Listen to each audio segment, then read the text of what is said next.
Happy spring morning. Are you ready to sing? All right, welcome to Unity Music City. Let's stand and let's sing. I'm the place where God shows up. And then we know that the place where God shows up is the sanctuary. So we'll sing Sanctuary right after that.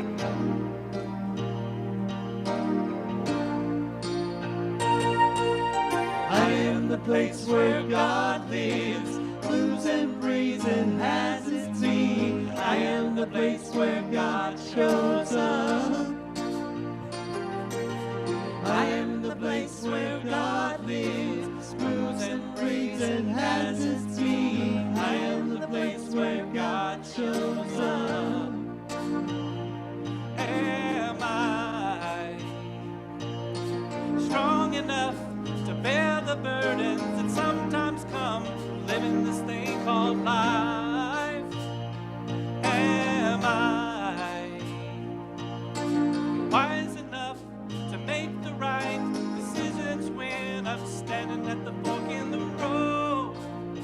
Sometimes I wonder and ponder, only to realize I'm not alone, and there's nothing I have to do on my own, because I am the place where God lives, moves and breathes and has its being. I am the place where God shows up. I am the place where God lives, moves and breathes and has its being. I am the place where God shows up. Will I have enough to do the things I need to do to take care of myself? Will I have the health of mind and body to live a life of grace and wholeness? Sometimes I wonder and ponder, only to realize I'm not alone, and there's nothing I have to do on my own, because I am the place where God lives, moves and breathes and has its being. I am the place where God shows up. I am the place where God lives, moves and breathes and has its being. I am the place where God shows up. I am the place where God lives, moves and breathes and has its being. I am the place where God shows up. I am the place where God lives, moves and breathes and has its being. I am the place where God shows up. I am the place where God shows up. I am the place where God shows up. Yes! Yes. Great. Yes.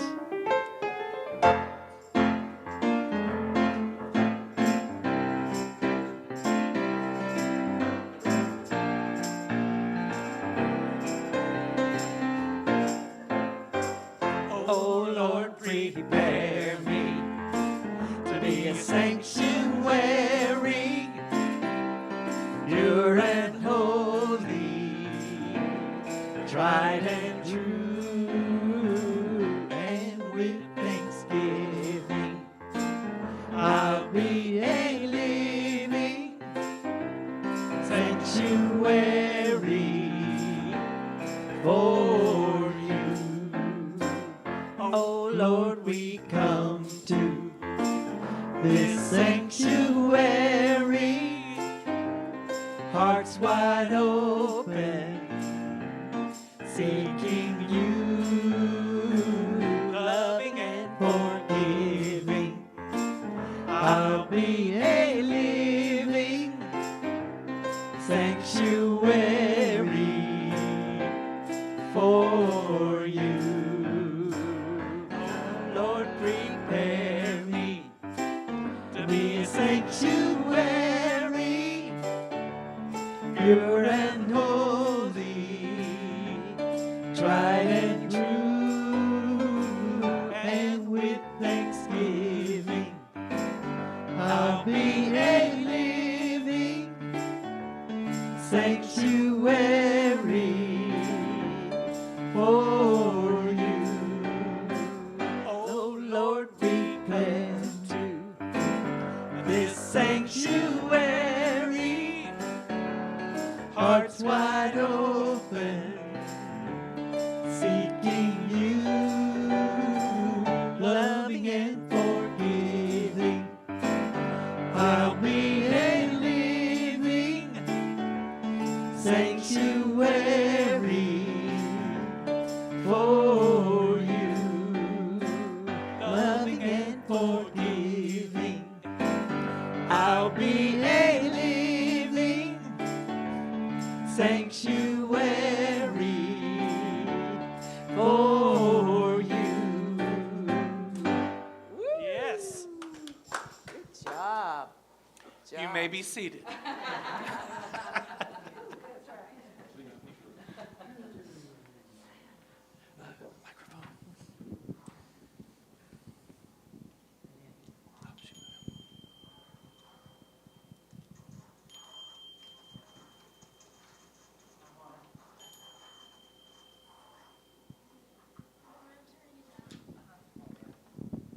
Good morning. Good morning.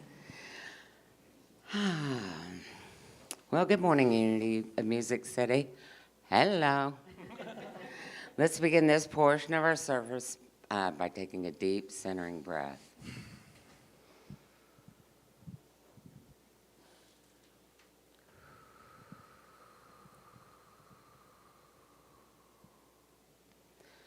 Today's centering statement is, I am on a heart-guided exploration of the truth in all faith traditions. I live in the multi-faith world, and to learn about other faith traditions prepares me for a life that is rich in understanding the threads that tie us together. A higher power, prayer and meditation, love for humanity, taking care of the earth and all life, are all beliefs that major faith traditions share, and those are ideas that can bring us together.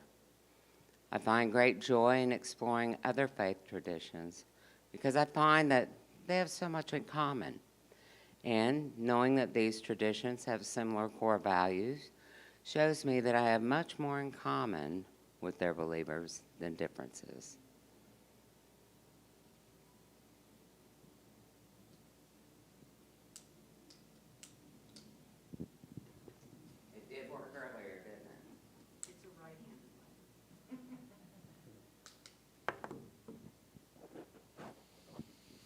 And now repeat these affirming statements after me. I open my heart and my mind to experiencing new ideas. I open my heart, my mind to accepting new ideas. I use my spiritual insight to discover deeper meanings in all faith traditions.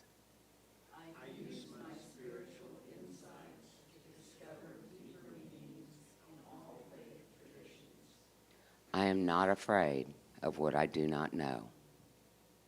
I am not afraid of what I do not know. And so it is. Welcome to Unity of Music City, everyone. It's so good to see all your smiling faces here today. Thank you for bringing your energy to us. Thank you for singing with us. Thank you for sharing with us. And thank you for your hugs today, because we love your hugs. Sherry, do we have any announcements this morning? We do. We have a few. Wednesday evening gatherings at 6:30 via Zoom. These are, I'm telling you, if you've not been to one, it's moving, and it is definitely connecting in the middle of the week. You know how sometimes we feel a little disconnected or a little discombobulated? This really grounds us, centers us. It's not a great big deal. It doesn't take a lot of time. I think Wednesday night it was like 45 minutes, didn't we have, Deb? That we just did what we needed to do during that time. So if you'd like to join us, it's a centering check-in kind of thing, practice with Deb.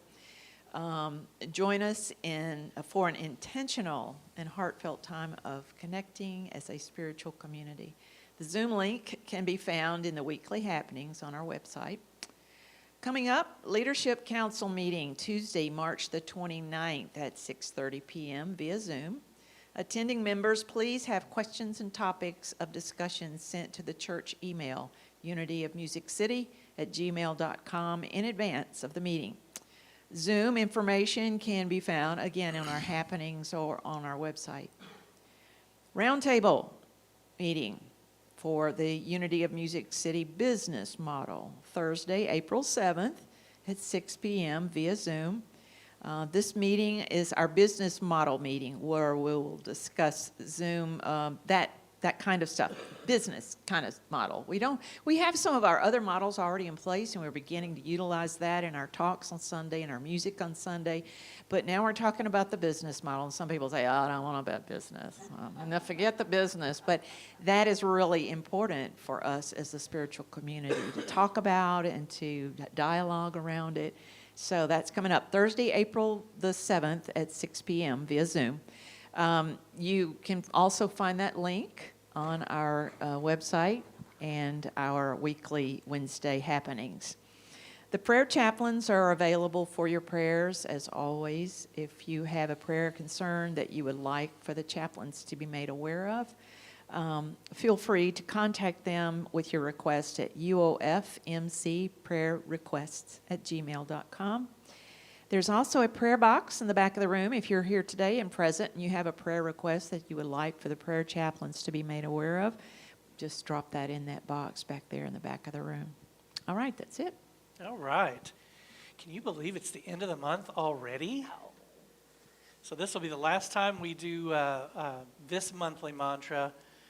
And I don't know about you, but there's been plenty of times during the week where I have sang to myself, in any situation, the best thing I can do is to know who I am and let that light shine through. That's right.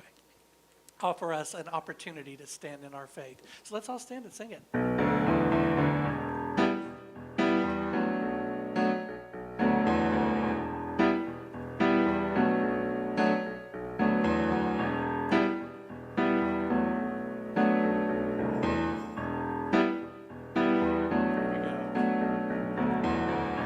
I'm not gonna give in to this world's misery. I've learned a lesson that always sets me free. In any situation, the best thing I can do is to know who I am and let that light shine through. I'm gonna stand in my truth, stand in my truth. I'm gonna stand in my truth and let my troubles go. I'm gonna stand in my truth, stand in my truth. I'm gonna whisper a prayer to claim my power to make it so, make it so.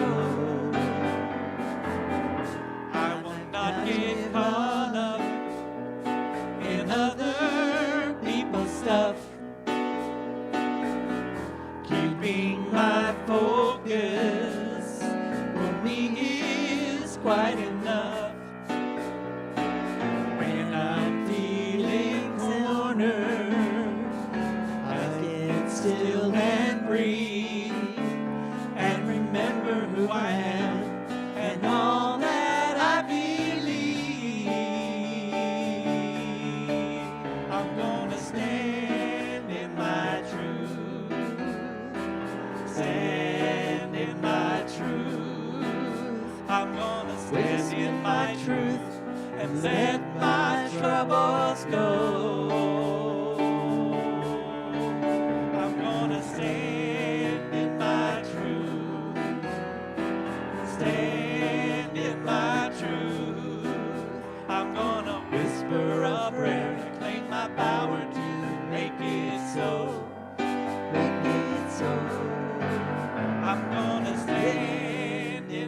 my truth. Stand in my truth. I'm gonna Stand in my truth and let my troubles go. I'm gonna stand in my truth. Stand in my truth. I'm gonna whisper a prayer and claim my power to make it so. Make it so. I'm gonna whisper a prayer and claim my power to make it so. Make it so. I'm gonna whisper a prayer to claim my power to make it so. Make it so. May be seated. Good morning, everyone. Good morning. We're going to do things just slightly differently this morning. I hope you don't mind. We'll return to the regular programming next week. Or not, we don't know. Never know. As we begin to settle into a meditative place, I want us to go ahead and go there this morning. And as a meditation and as our sacred reading, I'm going to read a poem to you. And I just want you to be in a meditative space with that poem. You can go ahead and play if you want to lightly, Ryan. You can go ahead and close your eyes, maybe. Go into that interior space. And after I read the poem, we'll just go into a moment of silence together. This is a poem by John Rodell. It's called The Anatomy of Peace. My brain and heart divorced a decade ago over who was to blame about how big of a mess I have become. Eventually, they couldn't be in the same room with each other. Now my head and heart share custody of me. I stay with my brain during the week, and my heart gets me on weekends. They never speak to one another. Instead, they give me the same note to pass to each other every week. And the notes they send to one another always say the same thing. This is all your fault.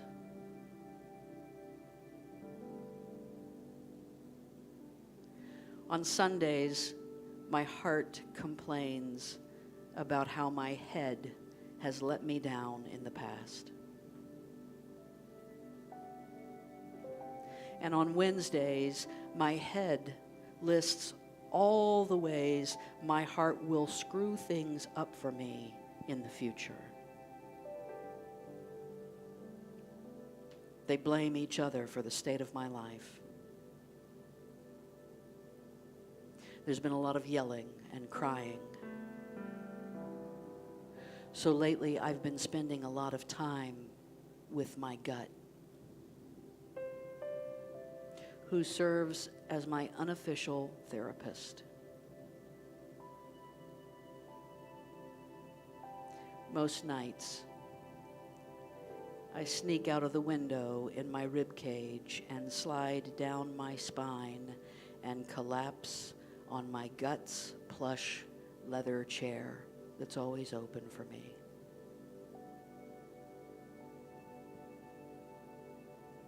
And I just sit,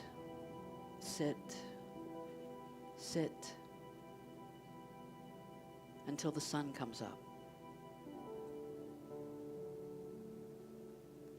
Last evening, my gut asked me if I was having a hard time being caught between my heart and my head. I nodded. I said I didn't know if I could live with either one of them anymore.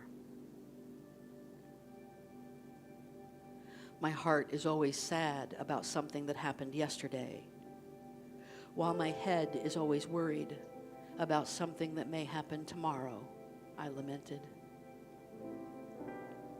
I just can't live with my mistakes of the past or my anxiety about the future, I sighed. My gut smiled and said, in that case, you should go stay with your lungs for a while. I was confused. The look on my face gave it away. If you are exhausted about your heart's obsession with a fixed past and your mind's focus on an uncertain future, your lungs are the perfect place for you. There is no yesterday in your lungs. There's no tomorrow there either. There is only now. There is only inhale. There is only exhale. There is only this moment. There is only this breath. And in that breath, you can rest while your heart and head work their relationship out.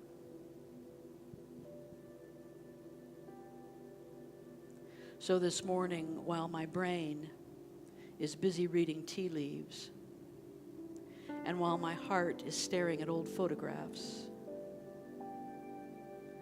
I packed a little bag and walked to the door of my lungs. Before I could even knock, she opened the door with a smile, and as a gust of air embraced me, she said, "What took you so long?"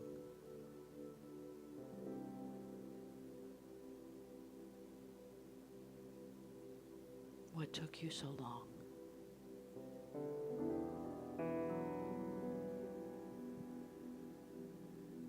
Let's be in our breath, in the silence. In the silence.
Peace is found in our breath.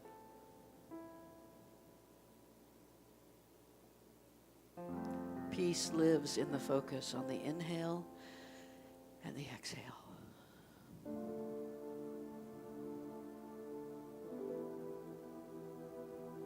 It is all that is really real in this present moment.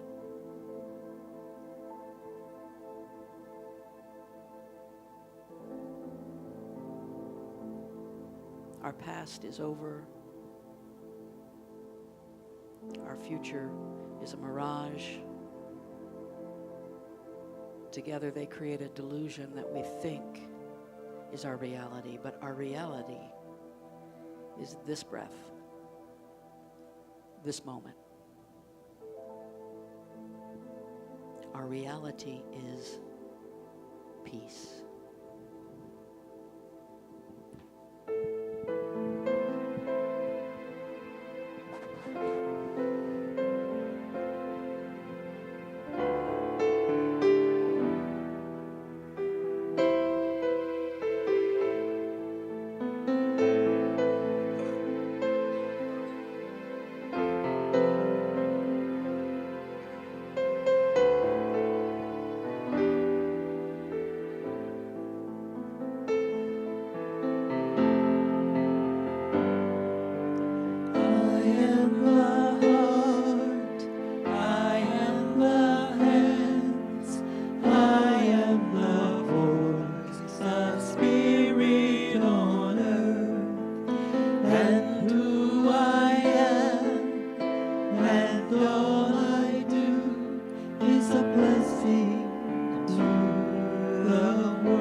Good morning again, everyone.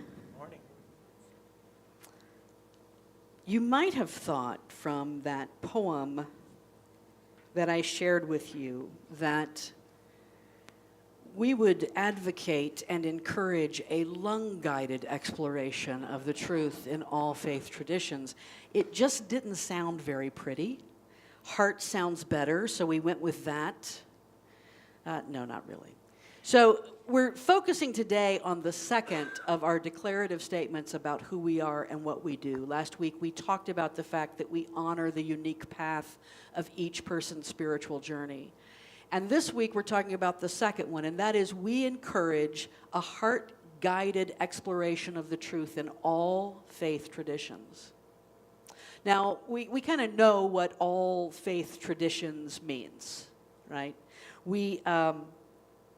If you go with the big five, which I have started saying now in chronological order, you know, sometimes the order says something about your bias, right? So to get rid of my bias, I've just started saying them in chronological order. So the big five: Hinduism, Judaism, Buddhism, Christianity, and Islam, right? We've got those big five that all share some truths. And then we have some lesser known and newer, sometimes older. Zoroastrianism is considered maybe one of the oldest religions on the planet. The Baha'i faith is one of the newer religions on the planet.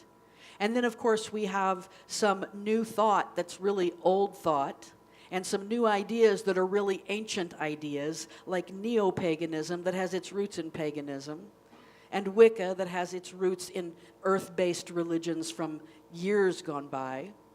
Right? We have Druidism, the Celtic phenomenon today, the Celtic that makes you get tattoos on your arm and things like that, has its roots in ancient Druidism.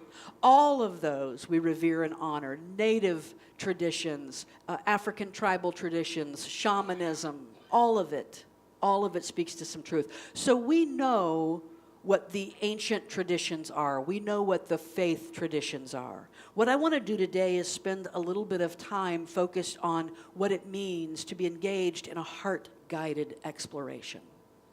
Right?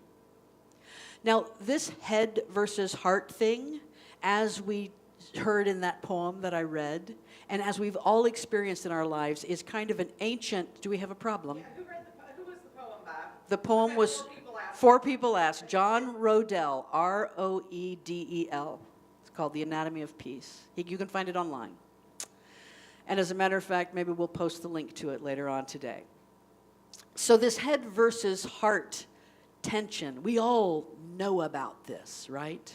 I remember when I was in high school, it was a very common thing. It still is. It's a common thing for parents who are Parents represent the head voice for us a lot of times, don't they? And they're saying, well, it's okay if you like music, but be sure you go major in business or major in engineering, or major in something you can get a good job, because that's the smart thing to do. Because traditionally, the head versus heart thing was seen kind of like this, right? The brain was the smart one, the logic one, and the heart was the one that got us into all kinds of trouble. And for a long time, that's the way we kind of looked at it. Be smart. Make smart decisions. Your heart's going to have you running off willy-nilly, doing all kinds of things, making all kinds of poor decisions, but think it through. Your life is going to be boring and non-exciting, but you'll be safe, right? You'll be safe if you just think it through.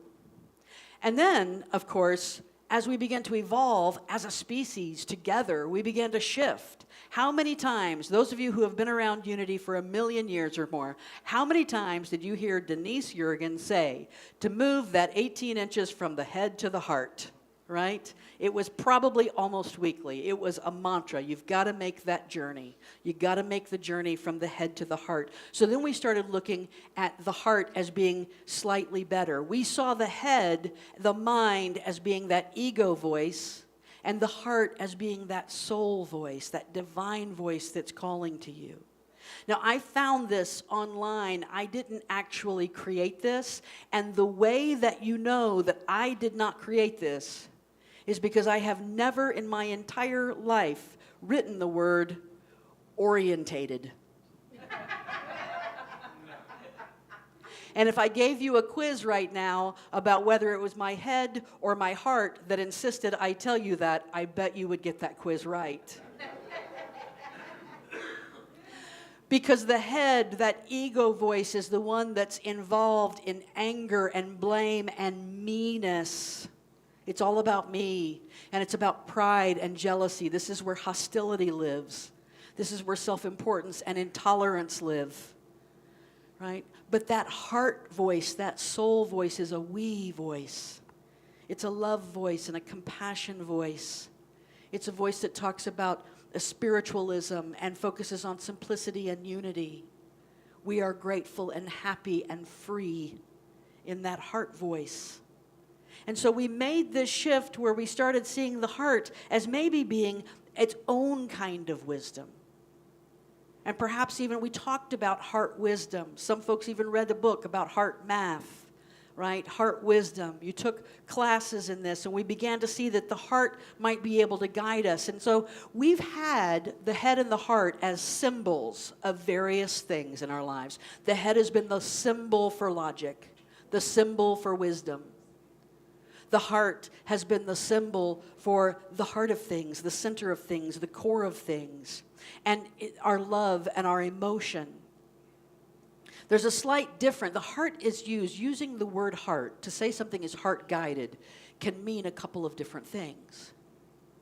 And so that spiritual heart, that essence of who we are, the heart of the matter of us, right, is that essential being that thinks with love and loves with wisdom, right? It is that essential core of us. And I want to talk for a little bit about the heart as core, right? Go to the heart of the apple, you find the seeds. Go to the heart of the matter, you find what's really going on. So when we talk about the heart as a core, we sometimes talk about the chakras, right? Or chakras, as they're more... In the West, we say chakras. In India, they'll say chakras. And so since I'm not in India, I'll say chakras. But the heart chakra is that one that's right in the middle, and it's associated with the color green, right? The name for the heart chakra is the Anahata Chakra. And in Sanskrit, Anahata means unstruck. Now, I remember the first time I ever heard that, I was really disappointed because I wanted it to mean something far more profound, right? I wanted the secret to life found in the translation of that Sanskrit word. But as I sat with it and thought about it for a while, I began to see the wisdom in unstruck. Of course, a chakra is an energy wheel, right? A spinning wheel of energy in our beingness. And that wheel moves freely and is balanced when it is unstruck, when it is unwounded, when it is unbeaten, when it is unbroken, right? In its purest form, it is unstruck and unstrikable. It is not even able to be wounded. That heart chakra, that energy wheel, of course there's lots of them. There's a lot more chakras than 7, but the 7 are the main ones.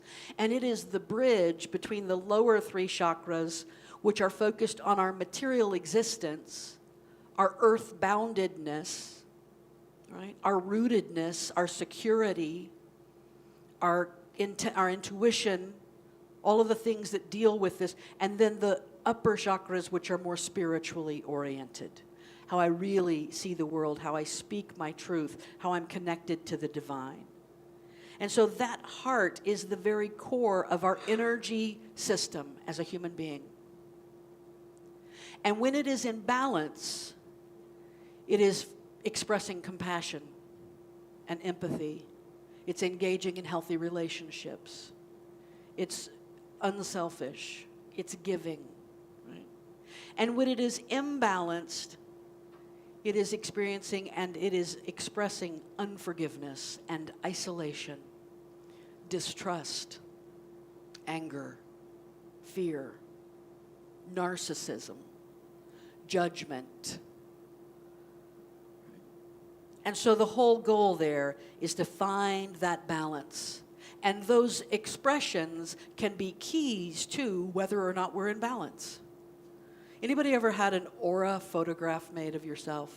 I had one of those made in Sedona several years ago. It was like all yellow, which told me a lot about myself at that time, right? And I'd had one made several years later. It had changed. And so in that kind of way, that balance that we need to have, we can look at what is expressing in our life and we go, oh, I've learned something about myself. I've learned that I might need to open my heart a little bit more. Teach it to trust again. Teach it to love again. There's a fantastic quote that I found from this writer named Karen Moaning. The most confused we ever get is when we try to convince our heads of something our hearts know is a lie. Whew. That's one of those mic drop moments right there. That's a writer's entire career right there. You write that line, you're done, baby. You're done. You've written it all, right? The most confused we ever get is when we try to convince our heads of something our hearts know is a lie. We know it's not ringing true. We know it's imbalancing our chakras. We know that it's causing us to go into unforgiveness and distrust. We know it's sending us in a place that doesn't feel right. It feels kind of icky because we're trying to convince our head this is the smart thing to do when our hearts know it's a lie.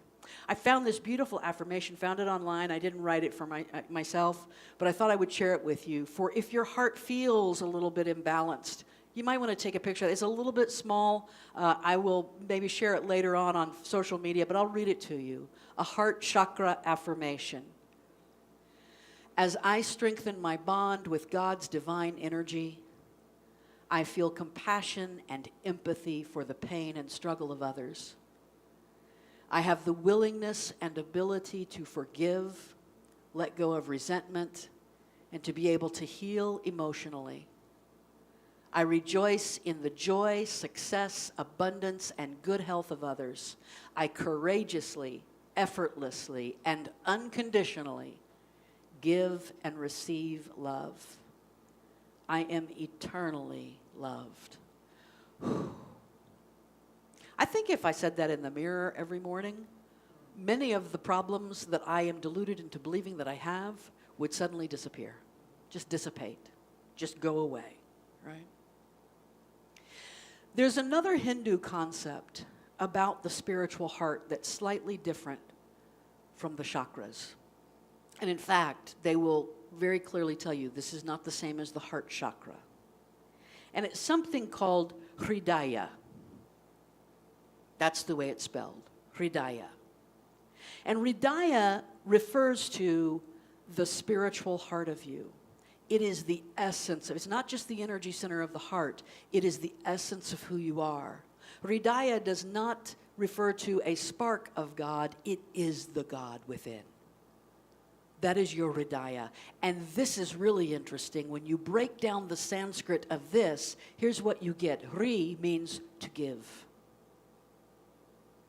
Da means to take.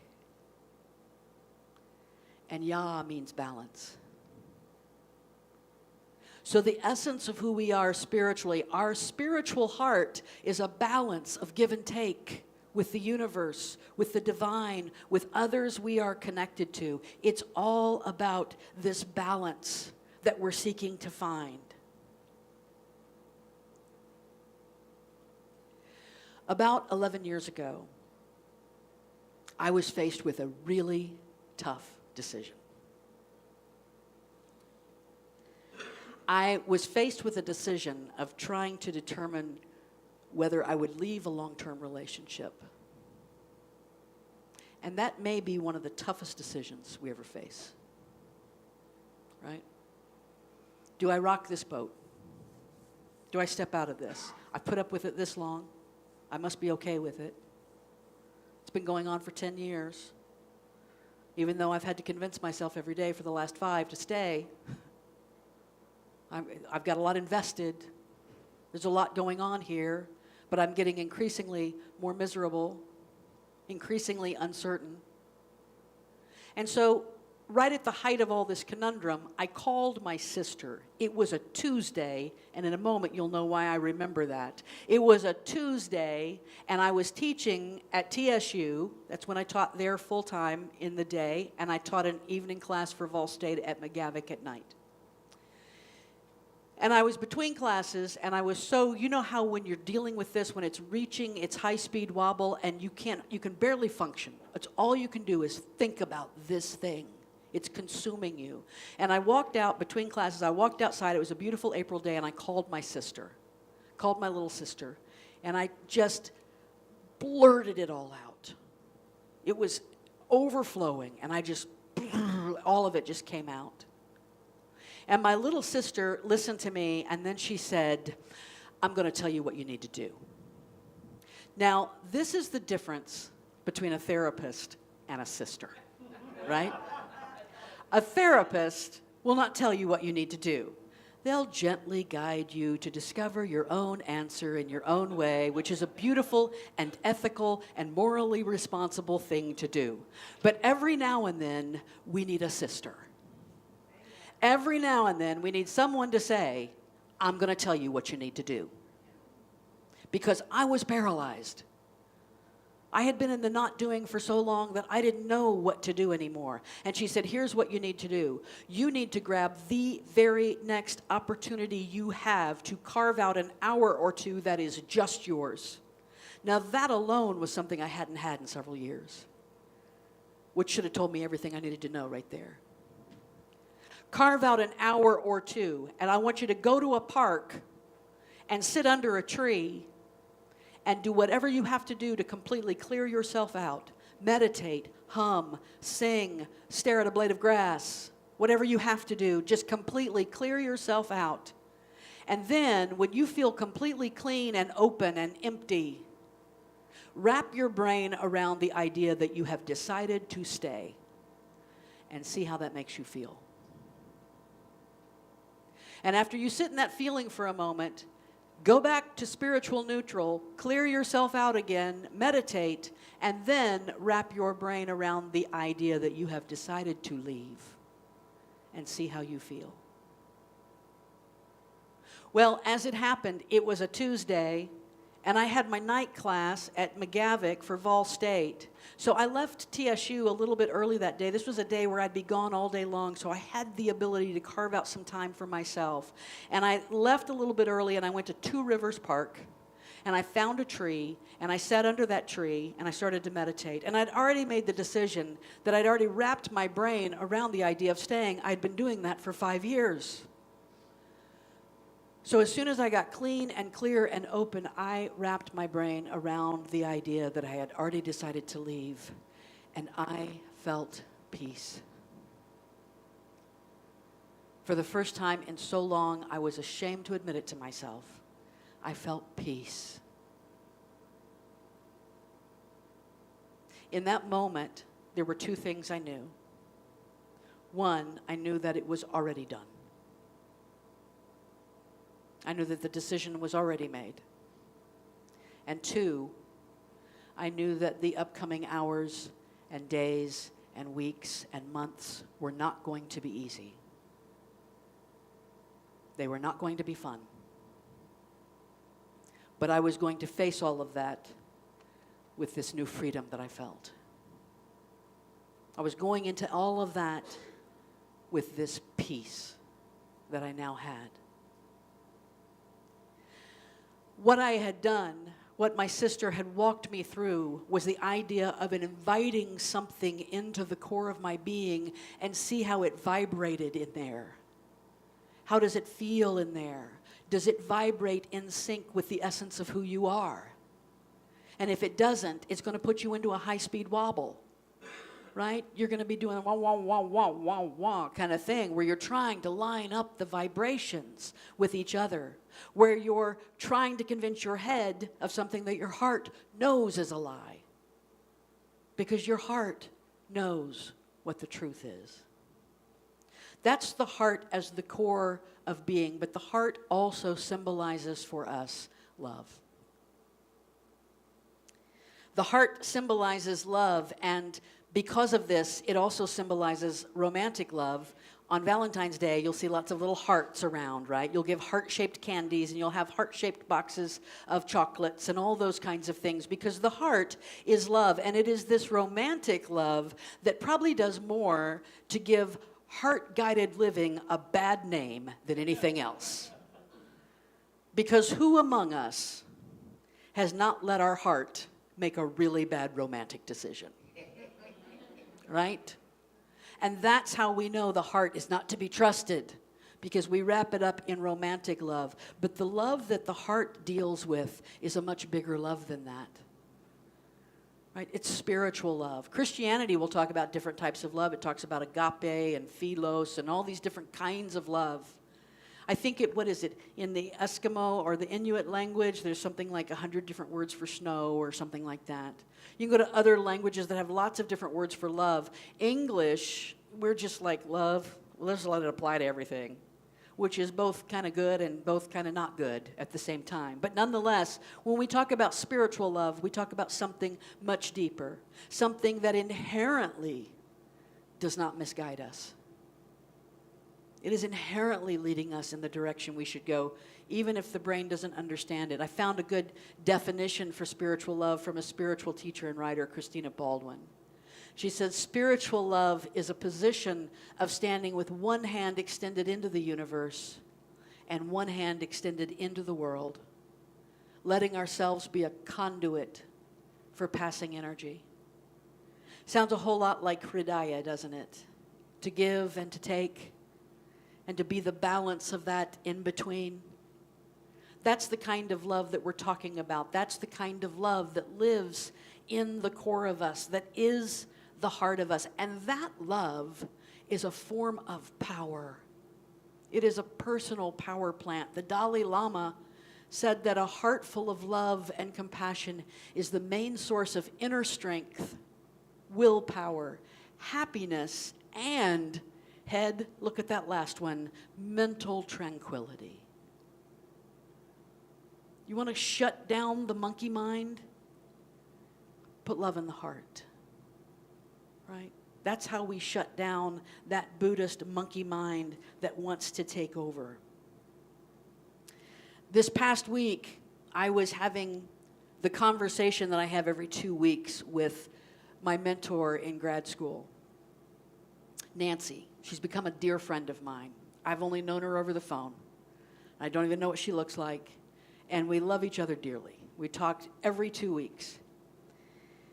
And as I was talking, it seems like it always works out this way, where every time I have a conversation with Nancy, exactly what I need to talk about comes up, and I didn't even know I needed to talk about it, right? And so I started to talk about the way that I do public speaking. And I said, you know, Nancy, it's kind of interesting. I've been noticing this a little bit lately.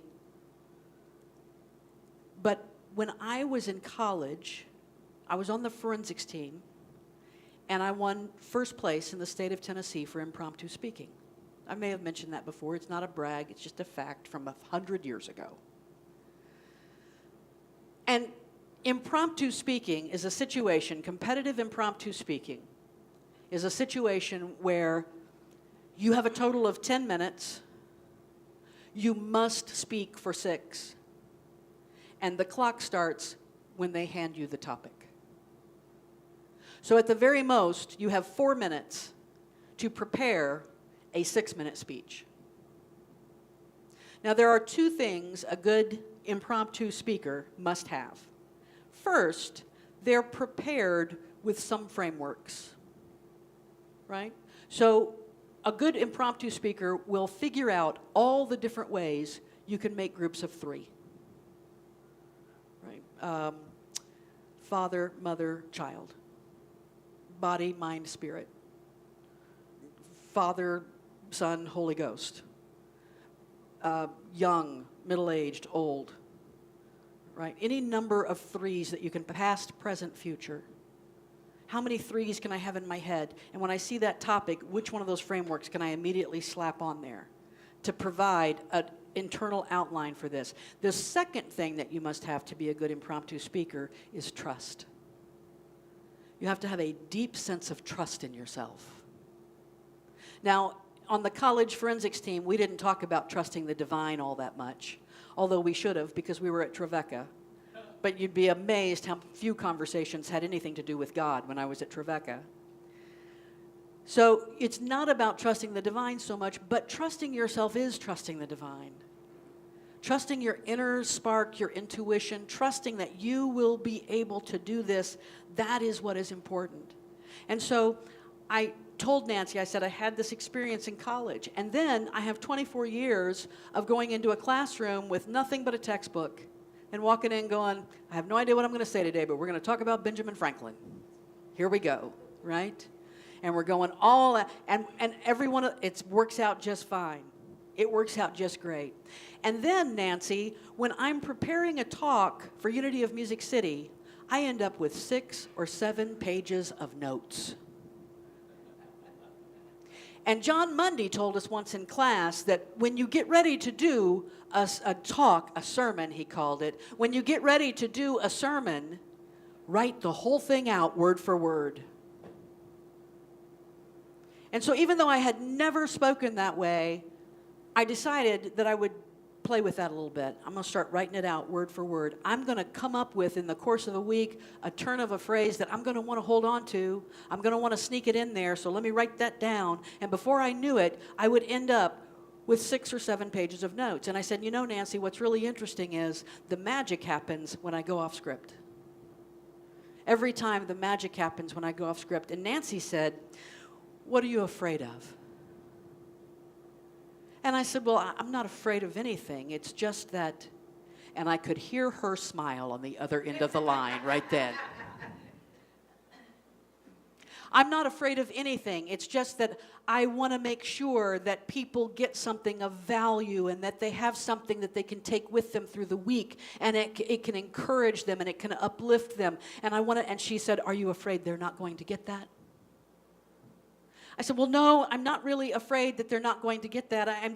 I want to make certain that I do my due diligence, that I have a moral, ethical obligation to have done the study and to reflect that I have done the study. And she said, and you have a moral, ethical obligation that you already hold to, right?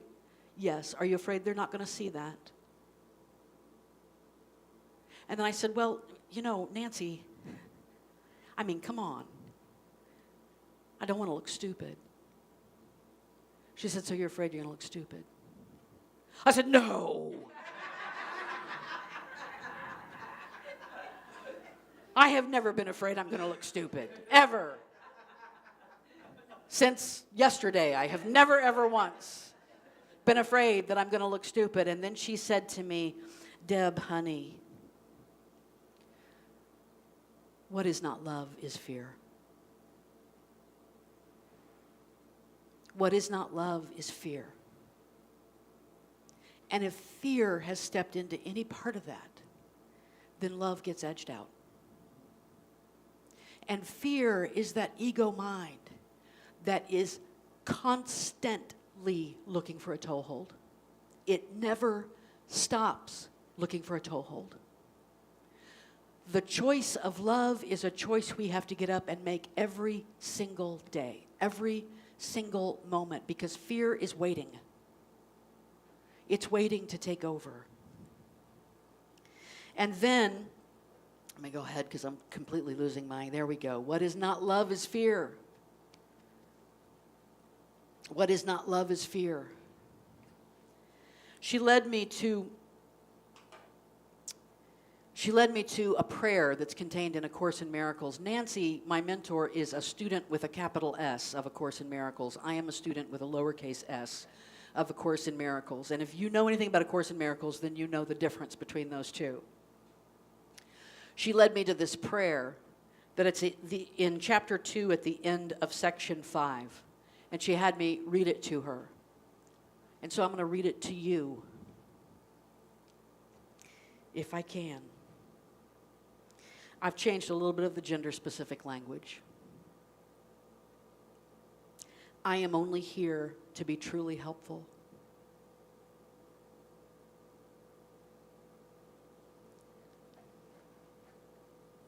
I am here to represent the one who sent me.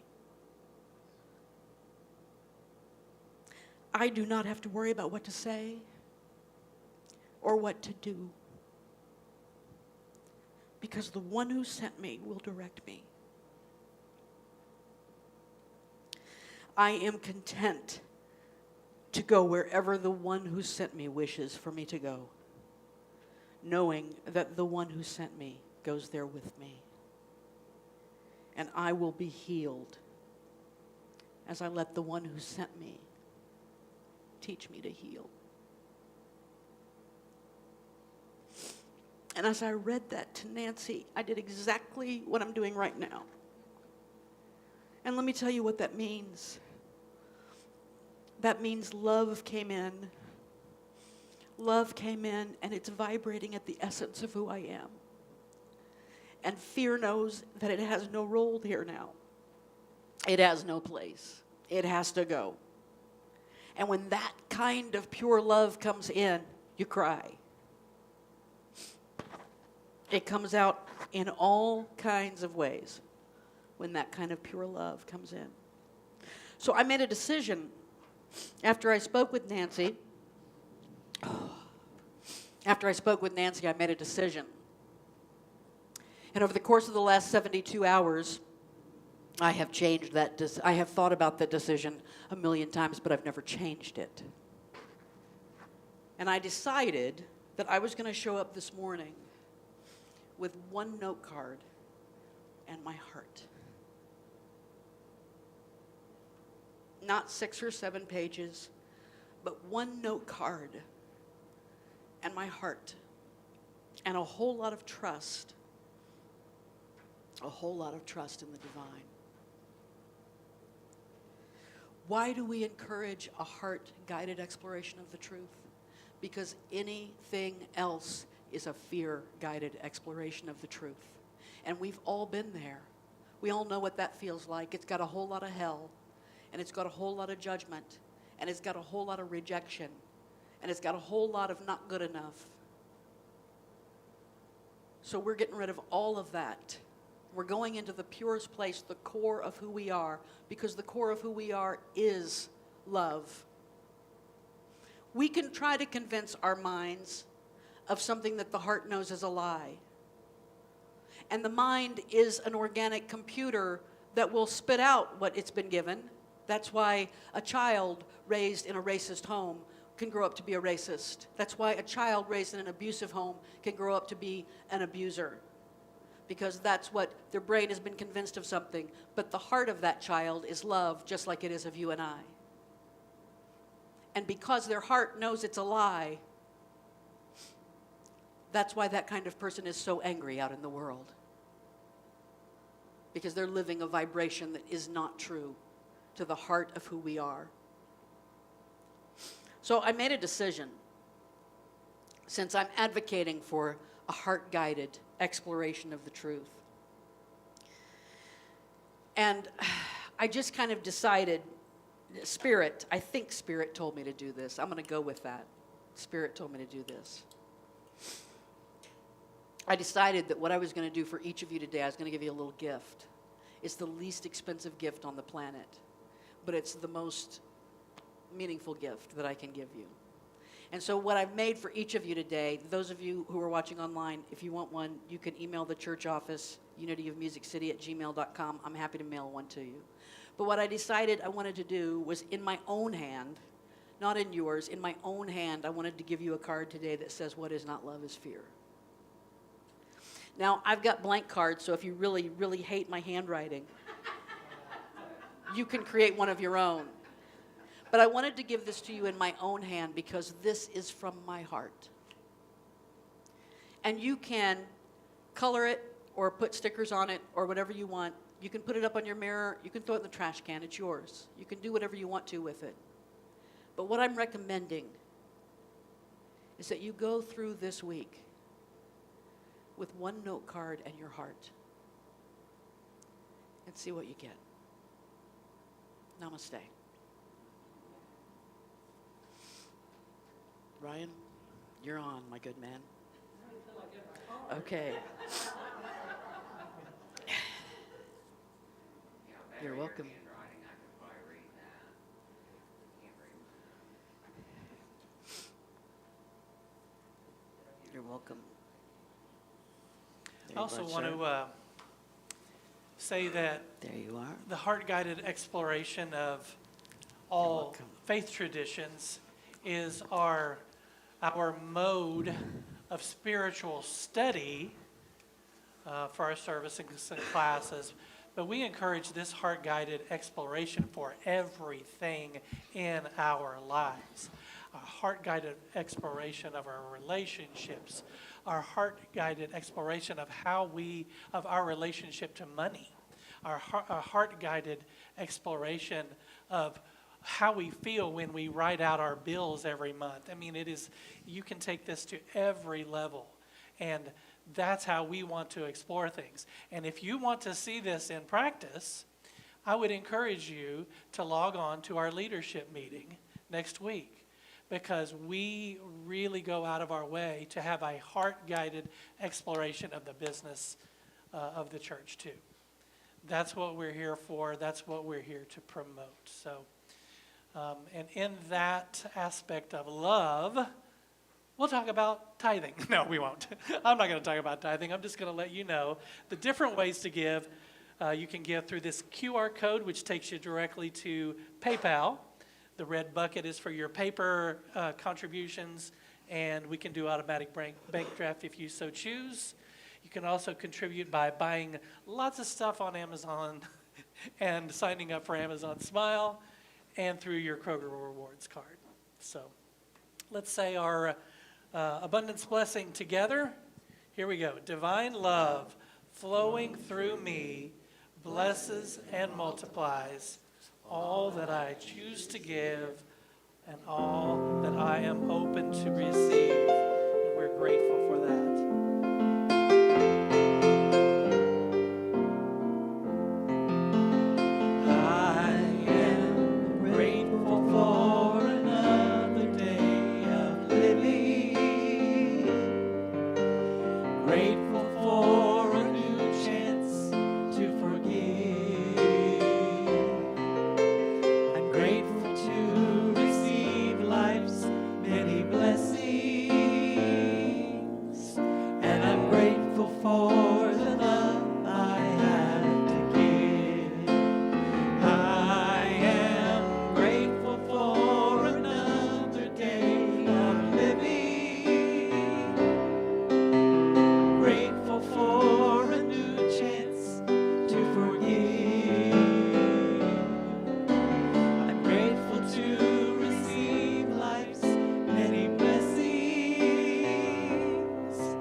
Let's all stand up. Sherry, will you lead us in the prayer for protection? The light of God surrounds us. The love of God enfolds us. The power of God protects us. The presence of God watches over us. Wherever we are, God is, and all is well. Life is good. We are truly blessed. All is well, life is good. We are truly blessed. All is well, life is good. We are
it is. Thank you all for coming. We'll see you next See you week. next week. Have a great week.